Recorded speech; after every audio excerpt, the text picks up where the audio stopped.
अस्सलाम वालेकुम, मैं हूं आयशा रफ़ीक और आप देख रहे हैं हमारा यूट्यूब चैनल आयशा रफ़ीक ऑफिशियल। नाज़रीन, आज की कहानी है कराची की भैंस कॉलोनी की। एक नया शादीशुदा जोड़ा जो शादी के बाद पहली बार सैर पर निकला और उन्हें अंदाज़ा तक नहीं था कि ये उनकी ज़िंदगी की पहली और आखिरी सैर होगी। आखिर ऐसा क्या हुआ? कातिल इतना संगदिल क्यों बना? और सबसे अहम सवाल, जिस दिन वो पहली बार घर से बाहर निकले तो उस दिन कातिल को इत्तला किसने दी? क्योंकि इस कहानी में कातिल से भी ज़्यादा ख़तरनाक किरदार वो है जो घर के अंदर रहकर उसी घर को ही जला दे। एक ऐसा कज़न जो हर वक्त अपने कज़न के साथ रहता था, अपने कज़न को अपनी मोहब्बत, अपनी दोस्ती और अपनी वफ़ादारी का यकीन दिलाता था, वही अपने कज़न की जान का दुश्मन कैसे बन गया?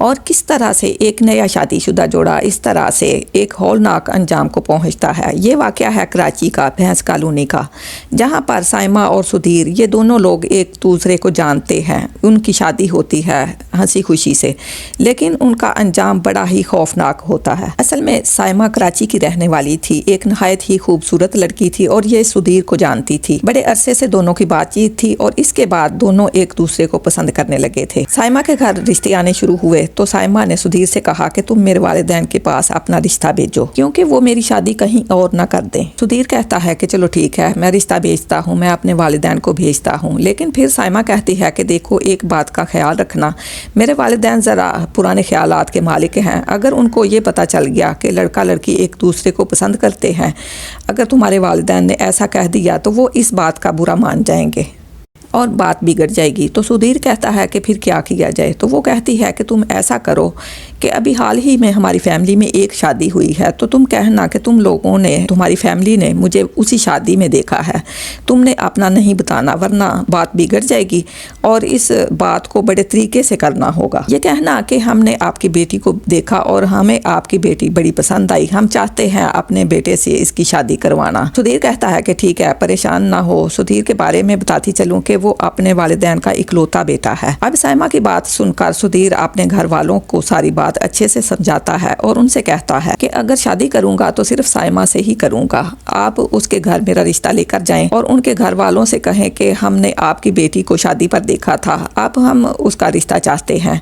सुधीर के घर वाले जो है वो हंसी खुशी इसके घर चले जाते हैं और उनसे कहते हैं कि अगर आप अपनी बेटी का रिश्ता हमें देंगे तो हम उसे बहुत प्यार से रखेंगे, मोहब्बत से रखेंगे, सर आंखों पर बिठाएंगे और हमें बहुत ज़्यादा खुशी होगी, हमारी इज्जत में इजाफा होगा। अब उसके वालिदैन जो हैं बड़े अच्छे से मिलते हैं, चाय वगैरह पिलाते हैं और कहते हैं कि जी हमें बहुत अच्छा लगा कि आप हमारे घर आए, लेकिन क्या करें, हमने अपनी बेटी का रिश्ता तो ख़ानदान में पहले ही तय कर रखा है। अब इस बात पर वो हैरान रह जाते हैं, क्योंकि उनके बेटे ने तो उनको ये बात बताया था कि वो साइमा को पसंद करता है, वो भी इसे पसंद करती है। अगर वो पसंद करती है तो उसने ये बात क्यों छुपाई कि उसका रिश्ता कहीं पहले ही तय है? ये सुनकर वो उल्टे कदमों घर वापस आ जाते हैं और सुधीर से कहते हैं कि देखो, तुम्हारे साथ तो धोखा हो गया है, उस लड़की का तो पहले ही कहीं रिश्ता तय हो चुका है। तो सुधीर जब ये सुनता है तो बड़े गुस्से में आता है और साइमा को फोन करता है और उसे कहता है कि तुमने मुझसे ये बात क्यों छुपाई? तो साइमा कहती है कि ऐसा कुछ भी नहीं है, मेरा कहीं रिश्ता तय नहीं हुआ, मेरे घर वाले तुमसे मेरी शादी नहीं करना चाह रहे, इसलिए उन्होंने ऐसा किया है, वो शायद तुम्हें इनकार करना चाह रहे हैं। अब घर वाले क्या चाहते हैं ये उसको भी नहीं मालूम था। अब सुधीर कहता है कि देखो, इसका तो फिर एक ही हल है, तुम अपने माँ बाप से ये कहो कि मैं यहाँ शादी करना चाहती हूँ। साइमा कहती है कि चलो ठीक है, मैं कोशिश करती हूँ। साइमा कहती है कि चलो ठीक है, मैं कोशिश करती हूँ। बड़ा डरती है, डरती डरती अपनी माँ से बात करती है और माँ जो है वो उसे साफ इनकार कर देती है और कहती है कि तुम्हें पता है कि हमारे यहाँ शादियाँ खानदान से बाहर नहीं की जाती। उसने कहा कि माँ, वक्त बदल चुका है, ज़माना बदल चुका है, ऐसी भी कौन सी बात है? लेकिन माँ कहती है कि नहीं, ऐसा नहीं हो सकता। तो साइमा अपनी माँ से अभी ये बातचीत कर ही रही थी कि उसके वालिद भी वहाँ आ जाते हैं और वो ये बात सुन लेते हैं और फिर साइमा डरते डरते अपने बाप के सामने भी इजहार कर देती है और कहती है कि जो वो लोग आए थे, मैं उन्हीं के बेटे से शादी करना चाहती हूँ और हम एक दूसरे को पसंद करते हैं। वालिद को बड़ा गुस्सा आता है और वो बहुत बुरी तरह से उससे झिड़क देते हैं। जब साइमा ये सुनती है तो वो डर जाती है, सुधीर को फ़ोन करती है, उसको सब कुछ बताती है और फिर दोनों ये तय करते हैं कि इस तरह तो मुमकिन नहीं है, तो फिर क्यों ना हम भाग कर शादी कर लें। अगले दिन सुधीर उसको उसके घर से लेता है, उसे कोर्ट लेकर जाता है, दोनों वहाँ कोर्ट मैरिज करते हैं और उसके बाद सुधीर उसे अपने घर लेकर जाता है भैंस कॉलोनी में। जब वो अपने घर लेकर जाता है। साइमा ने कपड़े दुल्हन वाले पहने होते हैं और वो घर में जब उसके साथ दाखिल होती है तो घर वाले हैरान रह जाते हैं, परेशान हो जाते हैं, उसकी तरफ देखते हैं और सवाल करते हैं। तो वो कहता है कि अब से ये मेरी बीवी है, ये मेरी इज्जत है, आप भी इसकी इज्जत करें। माँ बाप कहते हैं कि अरे तुमने ये क्या कर डाला, इसके घर वाले अब तुम्हें नहीं छोड़ेंगे। वो कहता है कि अब जो भी है ये मेरी इज्जत है। इसी दौरान में साइमा के घर वालों को भी पता चल जाता है कि साइमा घर से फरार है। उन्हें मालूम होता है कि ये लोग आए थे, साइमा भी चाहती थी यहाँ पर शादी करना। इसी शक की बुनियाद पर वो भी वहाँ पहुँच जाते हैं। अभी ये अंदर घर में खड़े हैं, बात कर ही रहे हैं कि दरवाजे पर साइमा का बाप और भाई आ जाते हैं। साइमा का बाप गुस्से से आगे बढ़ता है और साइमा का बाजू पकड़ता है, उसे कहता है कि बेशरम औरत घर चल जरा। साइमा इनकार करती है और कहती है कि मैं अपने शोहर के घर रहना चाहती हूँ। वहाँ पर सुधीर के वालिदैन आगे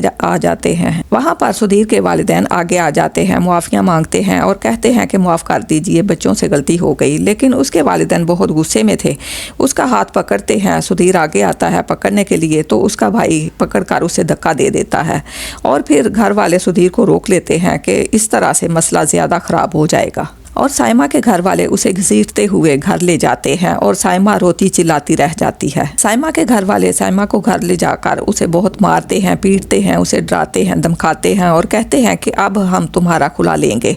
खुला के लिए कोर्ट में दरख्वास्त दायर की जाती है और इस काम के लिए फिर सुधीर को भी बुलाया जाता है। साइमा वालिदैन के सामने रजामंदी जाहिर करती है कि ठीक है, मैं खुला ले लूँगी। इसके बाद सुधीर के घर जब नोटिस जाता है तो वो उसको लेकर अदालत पहुँचते हैं। जज साहब के सामने आपको पेश होना होता है, बताना होता है कि जी हाँ मैं ऐसा ही चाहती हूँ, ताकि ये पता चल सके कि आप पर कोई ज़ोर ज़बरदस्ती नहीं है। वहाँ पर लड़के को भी बुलाया जाता है, वो भी कोर्ट में मौजूद होता है। सामने उसका बाप और भाई खड़ा होता है, डर के मारे उसके हाथ पाँव कांप रहे होते हैं। कोर्ट में जब वो कटहरे में आके खड़ी होती है और सामने उसकी नज़रों के उसका शौहर होता है सुधीर, जो उसको नमनाक आंखों से देख रहा होता है। और कोर्ट में जब जज साहब उसे पूछते हैं कि क्या तुम वाकई अपने शौहर से तलाक लेना चाहती हो, तो वो फौरन ही वहाँ पर रोना चिल्लाना शुरू कर देती है और कहती है कि नहीं, मैं अपने शौहर के साथ जाना चाहती हूँ, मेरे ऊपर ज़बरदस्ती हो रही है, तलाक के लिए मेरे ऊपर प्रेशर डाला जा रहा है। तो वालिदैन जो है वो देखते रह जाते हैं, बाप का मुंह खुले का खुला रह जाता है। जज साहब उसकी उम्र और उसके कागजात देखने के बाद उसे इजाज़त दे देते हैं और वो अपने शौहर के साथ अपने घर रवाना हो जाती है। अब जो अपने शौहर के साथ वो घर आ जाती है तो वो 1-2 महीने घर से बाहर नहीं निकलते, 1-2 महीने तो वो घर से बाहर कहीं भी नहीं जाते। अब उसके वालिद जो हैं वो बड़ी होशियारी के साथ, क्योंकि बड़ी उनकी बेइज्जती हो रही थी खानदान भर में, उनके घर वाले कह रहे थे कैसी तुम्हारी बेटी थी, कैसे भाग गई, कैसे बाप हो तुम, किस तरह से तुम निकलते हो बाहर, किस मुंह के साथ निकलते हो। ये सारी चीज़ें उन्हें अंदर ही अंदर बहुत ही तैश दिला रही थी। अब उन्होंने ये फैसला कर लिया था कि मैं इस बात का बदला लूँगा, लेकिन बदला लेने के लिए उनको किसने बताया कि आज वो घर से बाहर निकले हैं। अली जो कि सुधीर का कज़न था, दोनों साथ उठते बैठते, चाय पीते, सिगरेट पीते, हर अच्छी बुरी बात सुधीर की वो जानता था और अली की सुधीर जानता था।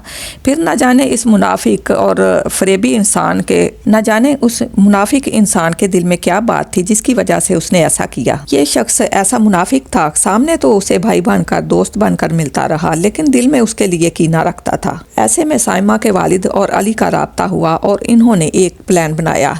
साइमा के वालिद ने कहा कि तुम हमारी मदद करोगे, हम तुम्हें अच्छे पैसे देंगे। उसको पैसे देते हैं और उसे कहते हैं कि तुमने नज़र रखनी है, जब भी ये बाहर निकलेंगे तो तुम रैकी करते रहोगे और हमें बताओगे कि कब ये घर से बाहर निकलते हैं। इस पर अली राज़ी हो गया और जिस दिन 28 जनवरी का ये वाक़या है, ये जोड़ा पहली बार घर से बाहर निकला तो उसके वालिद को फ़ौरन ही अली ने फ़ोन करके बताया कि आप यहाँ पहुँच जाएं। वो दोनों निकल रहे हैं, बाकायदा तौर पर रैकी की जाती है। ये लोग सारा दिन घूमते हैं फिरते हैं और जब रात को घर आने लगते हैं तो इनका वालिद जो है घर के पास एक सुनसान गली में इनको मोटर बाइक पर आता दिखाई देता है और तेज़ी से आकर इनको गोलियों से छन्नी करता है और फिर वहाँ से गायब हो जाता है। अब जाहिर सी बात है कि पुलिस अपने तरीके से रैकी करती है और इसके बाद पता चलता है कि एक शख्स जो कि मोटर बाइक पर था वो तो इनका बाप ही था। कुछ कैमरा से ये चीज़ सामने आ जाती है। अब इस शख्स के साथ राब्ते में जो लोग थे, क्योंकि ये बात मालूम करना ज़रूरी थी कि उसे कैसे पता लगा, तो जब देखा गया तो कॉल डाटा रिकॉर्ड में अली के साथ उसके वालिद की, साइमा के वालिद की कॉल्स मौजूद थीं। जब कॉल रिकॉर्ड मौजूद था तो इस पर फिर अली को पकड़ लिया जाता है। तो फिर ये अली ये बताता है کہ کس طرح سے انہوں نے مجھے لالچ دیا اور میں نے ان کی مدد کی۔ اس طرح سے ایک گھر کا جو بھیتی ہے وہ کس طرح سے اپنے ہی کزن کو مروانے اور اس کی بیوی کو مروانے کی وجہ بنتا ہے۔ یہ تھا آج کا دل دہلا دینے والا واقعہ، جہاں ایک طرف والدین کی جھوٹی انا نے ایک گھر اجاڑ دیا اور دوسری طرف گھر کے ایک بھیتی نے اپنوں کو ہی موت کے منہ میں دھکیل دیا۔ قتل ایک گناہ کبیرہ ہے اور ایک انسان کا قتل گویا پوری انسانیت کا قتل ہے۔ کمنٹس میں اپنی رائے کا اظہار ضرور کیجیے گا۔ اس کے ساتھ ہی اپنی میزبان عائشہ رفیق کو اجازت دیجیے۔ اللہ حافظ۔